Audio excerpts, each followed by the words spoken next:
In the town of Crestwood, Ohio, the old school library had stood untouched for decades. To outsiders, it looked like nothing more than a relic of the past. Dusty windows, peeling paint, and the faint smell of mold drifting from its dark corners. But to locals, it was more than just abandoned furniture and forgotten books. The story began many years ago with the disappearance of the school janitor, Mr. Whitaker. One evening, he had been tasked with cleaning the basement archives, a place most students and teachers avoided. When he didn't return, the school called the police, but there was no trace of him. Not a footprint, not a note, not even a hint of a struggle. Since that night, strange occurrences were reported. Lights flickered without cause, books flew off shelves on their own.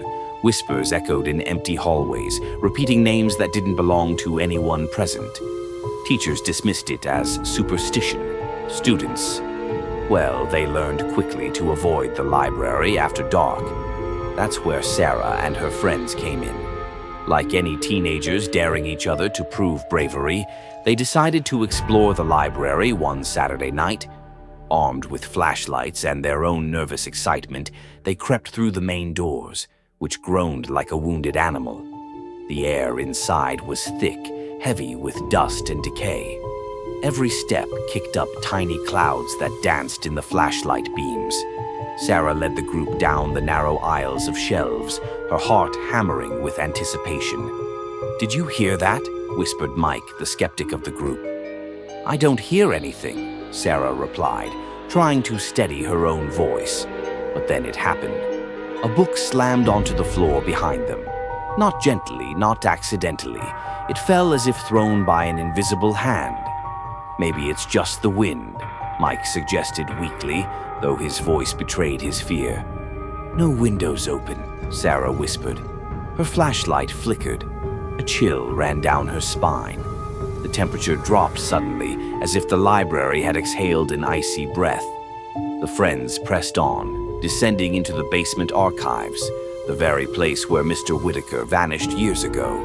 Shelves lined the walls, filled with old books, forgotten records, and yellowed papers. Cobwebs stretched across the corners like delicate lace, but there was more than dust here. At the far end of the basement, they found a narrow, almost hidden door. It looked too new, too untouched, as if it had been deliberately concealed. Sarah reached for the handle, hesitating. "You shouldn't," whispered Jenna, her voice trembling. But curiosity got the better of Sarah. She turned the knob. The door creaked open, revealing a staircase that descended into darkness. The moment she stepped inside, the air felt different, dense, electric, alive. Shadows moved in unnatural ways. A faint, rhythmic tapping echoed from the walls, like someone walking. But no one was there. They reached the bottom of the stairs and discovered a small room, barely lit by a faint green glow emanating from the floorboards. In the center of the room lay an old diary, its leather cover cracked and worn. Sarah picked it up. The pages were filled with Mr. Whitaker's handwriting, detailing his fear of something beneath the school and the shadows that followed him. The final entry read simply, "I cannot leave. They do not want me to, and soon they will want others." Suddenly, the friends heard the whispering again.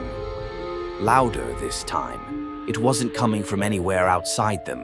It seemed to come from the walls themselves. A book flew past Sarah's head. She stumbled backward. Mike's flashlight landed on a dark figure crouched in the corner.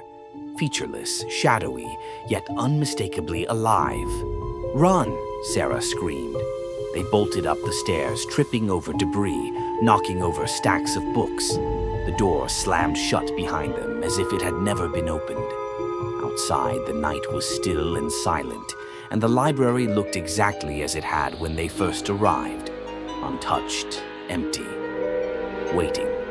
The next day, the group tried to explain what had happened. Teachers laughed, neighbors shook their heads, and even police shrugged. But Sarah knew the truth. Something lived in that library, hidden from the world, something patient, watching. waiting for the next curious soul to enter. Even now, the library stands in Crestwood, Ohio, locked, abandoned, and silent. But anyone who dares linger too long might hear whispers in the dark, warning them to leave or never return.